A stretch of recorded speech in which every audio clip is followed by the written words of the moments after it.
ñaari waxtu ci ngoon jot xibaar yi li ci gën a fës te ñu nam ko jukke nag procès en appel doxoon ci diggante Ousmane Sonko ak Mame Mbaye Niang ñeel wàllum Prodac dañ ko mujjee dàkkandi ba juróom-ñetti fan ci weeru mai bi nu dëgmal seen ay avocat nag maanaam ñi leen di layal yéey nañ ci yàbbi di leen ci dikk ni mu gën a yaatoo ci biir xibaar yi. leneen ci ay xibaar di beneen procès bu ñu dàkkandi waaye bi la yoon ba fukki fan ak juróom ci weeru mai di procès en appel dox ci diggante Amy Ndiaye Gniby ak ñi nga xamante ne ni mooy ay naataango député am fare ca parti bu PUR ñoom nag di Massa Samb ak Mamadou Niang seen avocat di ngeen ko dégg ci biir xibaar yi di Abdounane Ndiaye. weeru koor gi ñu nekk nag askan wi ñu ci bëri di faral di amal ay ndogu ba tax ñi nga xamante ni moo di abu kuréel di wuyoo ci Mains du Cœur daal di rek lëkkale ay jullit ak ay catholique daan ko amal seen joxu ndogu samedi bi ñu génn fële lañ ko doon amal ca wëtu Masalikul Jinaan mbokk yi lii lépp ak tënk la yaatal gi léegi lay doon gannaaw bàkk bi. bismillah ci xibaar yi dañ koy door ak Karim Meïssa Wade mu binduwaat ci liste électorale yi ca réew bu Turquie nag la ko daal di amale ay at mu nekk ca exil ca réew bu Qatar moom mi lee di doomu Abdoulaye Wade bi fi nekkoon jiitu réew bu Sénégal ko daal di rek génn woon ca liste électorale yi li ko waral nag mooy article L29 ak L30 bu code électoral ba tax sax li nga xamante ni moo di bokkam ci élection yi ñu jëm ci atum 2024 muy jongante njiitu réew mi bokkam ñu koy lam-laamee waaye nag bindu na niki tey ci réew bu Turquie ñuy xoolandi ba xam bindu googu yoon dina ko nangu wala déet dinañ ci dikkaat ak nu mu gën a yaatoo suñu yeneen jotaayu xibaar. ñu wax ci leneen ñeel wàllum procès en appel Prodac Mame Mbaye Niang ak Ousmane Sonko boobule procès nag àttekat bi daf ko dàkk rek ba juróom-ñetti fan ci weeru mai bi ñu dëgmal. ci fàttali rek ca àtte bu njëkk ba njiital Pastef dañ ko daan lu toll ci ñaari weeru kaso yu ndu tëdd amaan ko lu toll ci 200 millions ci suñu koppar waaye nag procureur bi ak Mame Mbaye Niang yëpp dañu daal di rek interjecté appel loolu nag lañ waroon a àtte niki tey waaye dàqani ko ba juróom-ñetti fan ci weeru mai. Maître El Hadji Diouf kenn la ci ñuy layal Mame Mbaye Niang ñu teewlu ay kàddoom ci micro M7 TV. kon dàq bi ko dàq tey kay waru joomal kenn ci li ma foog amul fu bees lu ñuy màcc tey. du doon jommal yéen ndax fi ngeen taxawoon gis ñu renvoyé war rek kon tey bu ñu renvoyé tey dàq nañ ko ba le 8 mai mais loolu warul bett kenn def tribunal moom yàgg na di dàq. mais joxewul motif bi lan la waaw wax na ko kay kii jiite nee na dama renvoyé d'office mooy man sama coobare bopp man mi atte dàq naa mbir mi ba le 8 mai parce que xam ngeen ni attekat dafa am doole joo xam ni kenn am ko ci réew mi bu xasee ba toog sa boppam janloog ñi muy atte moom rek mooy yore cegal gu yëm moom rek mooy yox impérieux moo am doole dàq wala tey laa koy attee kenn du ci mën dara kon moom rek moo xam lu tax mais li ma foog man mooy moom bëgg na ñëpp ku ne préparé xam ngeen ni procureur dafa def appel Mame Mbaye Niang def appel léegi dossier bi rapport bi procureur pare na ko jébbal na ko cour d'appel lu ci des lu koy jàpp bis bi ñu koy attee waaye bis bi ñu koy attee bokkul ak ndax dañ ko attee ndax dañu la bis sàngam war nga ñëw tribunal ñu àtte la waaye bis boobu mën na am kenn du la àtte kon am nañu gaaw yuuxu coow naan dañoo bëgg a gàkkam teg lii déedéet kay bu cour d'appel te tey dossier bi xam ngeen ne procureur bu defee appel ñëppay ñëwaat dañuy recommencer à zéro àtte wan mbir mi di ko commencer fa ñu commencé woon kon amul dara loo xam ne fii loo xam ne dafay néewal nit doole wala ñu xañ ay yelleefam fii ba le 8 mai yelleef yi ñëpp defe naa dina teew. ñëpp dinañ yëg dinañ dégg dina mën a préparé wu jël seeni avocat jàkkaarloo bëre. beneen procès bu ñu dàkkandi nekk procès Massa Samb ak Mamadou Niang ñaari député PUR yi nag seen procès en appel àttekat bi dàqandi na ko ba fukki fan ak juróom ci weeru mai bi ñu dëgmal ba tax avocat bi leen di layal di Abdounane Ndiaye yey yàbbi ci li nga xamante ni moo tax ñu daal di dàqandi bile procès moom sax wax na ne dinañ def li nga xamante ni moo di demande de liberté provisoire ngir ñu feexal seen ay clientam moom la ñuy teewlu ci micro M7 TV. gis ngeen ni affaire bi leen concerne tey cour d'appel woo na ko waaye daf ko dàq d'office ba le 15 mai 2023 li ko sabab nag mooy ki xam ni mooy présider donc la première chambre de la cour d'appel de Dakar moom moo instruiroon l'affaire te yoon dafay tere ni magistrat bu xamee une affaire en première instance du ko mën a xam maanaam en seconde instance donc en appel donc loolu moo sabab mu dàkkalu ko ñun nag ci lu ñu yoon may conformément aux dispositions de l'article 129 du code de procédure pénale on a tenté effectivement de plaider la liberté provisoire mais juge bi dafa jàpp ni mënu cee prononcer parce que mënut a xam l'affaire conformément à la loi donc ñu ngi ko dàkk ba le 15 mai 2023 incha allah. refus de liberté provisoire aussi. Bon, par rapport à la liberté provisoire comme je vous l'ai dit le juge dafa wax ni moom comme dafa xamoon mbir mi ci njalbeen mënu caa prononcé wu moo tax mu dàq ko d'office donc certainement ñun li ñu def mooy au sortir de l'audience dinañ bind benn bataaxal yónnee ko fële ci première chambre bu cour d'appel pour demander la mise en liberté provisoire. Cela veut dire quoi? Cela veut dire que la cour effectivement pourrait les libérer en fait bien avant effectivement la date du 15 mai 2023. ñu des ca tribunal bu Ndakaaru ba léegi ndaxte ci jamono ji nga xamante ni niki tey lañ waroon a amal yooyu les procès ñu mujjee dàq ni ñaari yëpp ki nga xamante ni moo di député bi di Birame Souleye daal dina rek ñëwoon ca tribunal bu Ndakaaru ngir gunge ay ñoñam moom nag mu ngi xam ne yi les procès nekkul dara ngir xañ Ousmane Sonko ngir mu samp ndëndam ca élection falum njiitu réew mi war a am ca atum 2024 naka noonu ñi nga xamante ni ñoo di naataango député ngir ñu perte seen mandat bu député moom nag mu ngi jàpp ne loolu duñ ko seetaan benn yoon ñu teewlu ay kàddoom. amuñu particulièrement ci procédure bi commentaire bu ñu ci mën a def ndax yoon moom may kii àtte bu ko neexee mu toxal date mën na koo def sans joxe motivation ndax yoon moo ko may donc il a fait def na report bi on le constate ensemble donc lu dul joxante rendez-vous ca date ba ñu fixé taxawaay bi. du sax woon benn boobu lañ amoon ci lu taxoon ñu war fee taxaw tey ñetti mbir lañ am tey devant la justice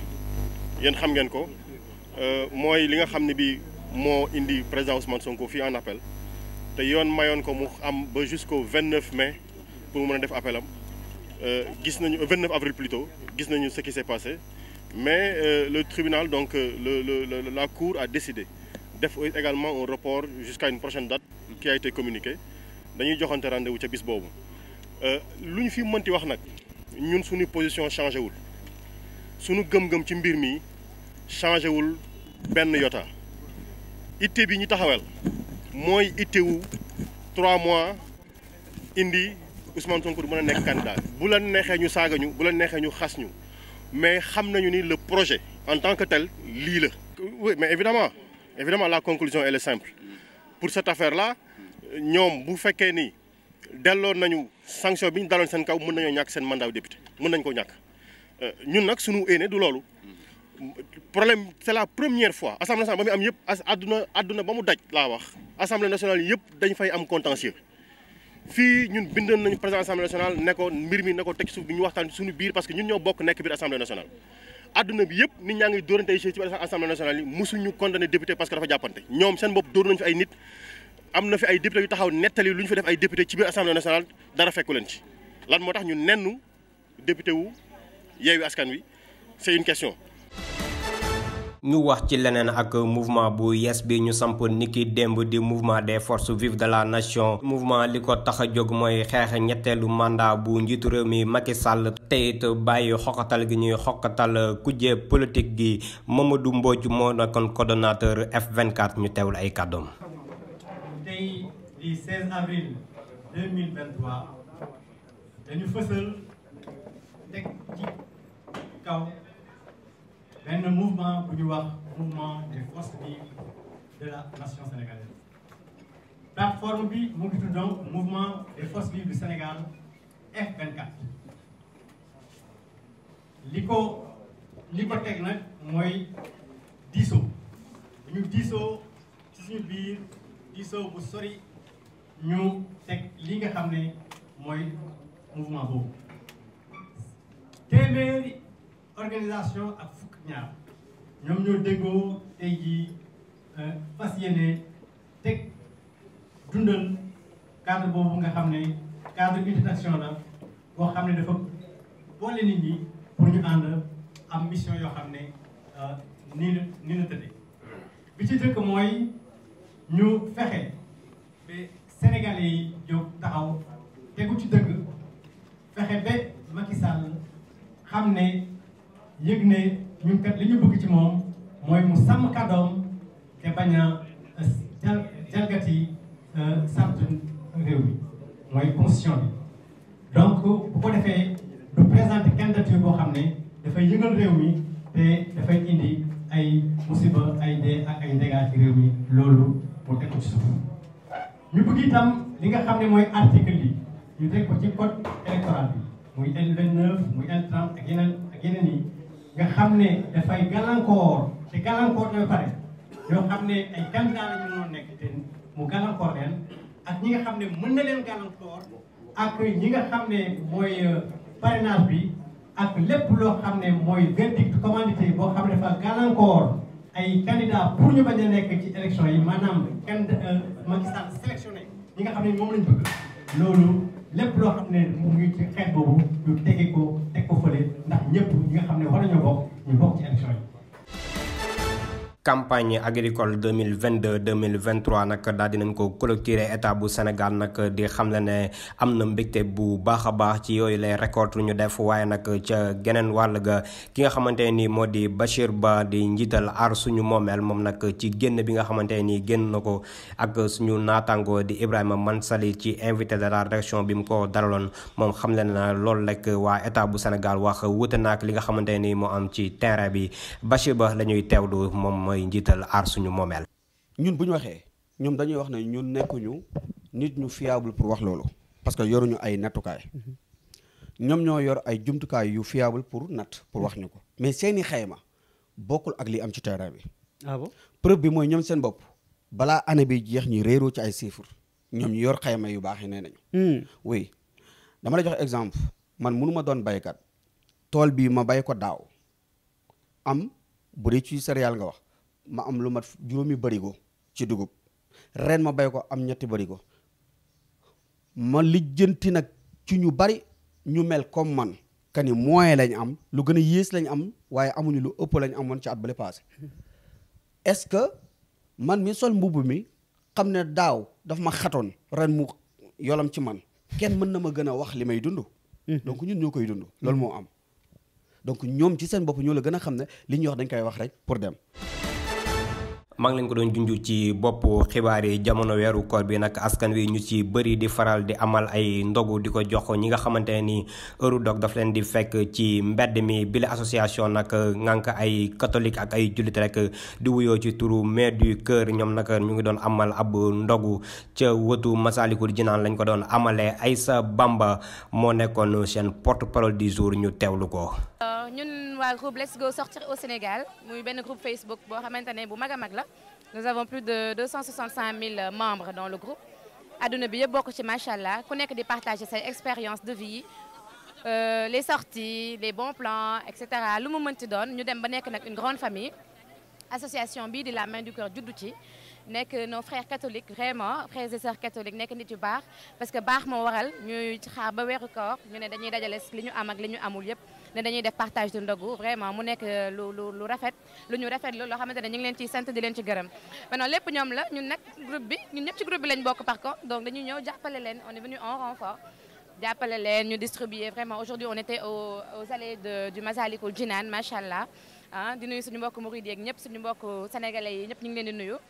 donc partagé nañ ndogu bi distribué nañ lépp ci jàmm ak salaam vraiment cohésion gën na am lii mooy wane ne vraiment Sénégal ay mbokk lañ ay frère lañ ñoo juddoondoo ñoo yarandoo ñoo màggandoo kenn mënul xàmmee fii ku fiy catholique ak ku fiy jullit ñun ñëpp ay mbokk lañ ci yàlla donc vraiment ñi ngi sant ñëpp di gërëm ñëpp.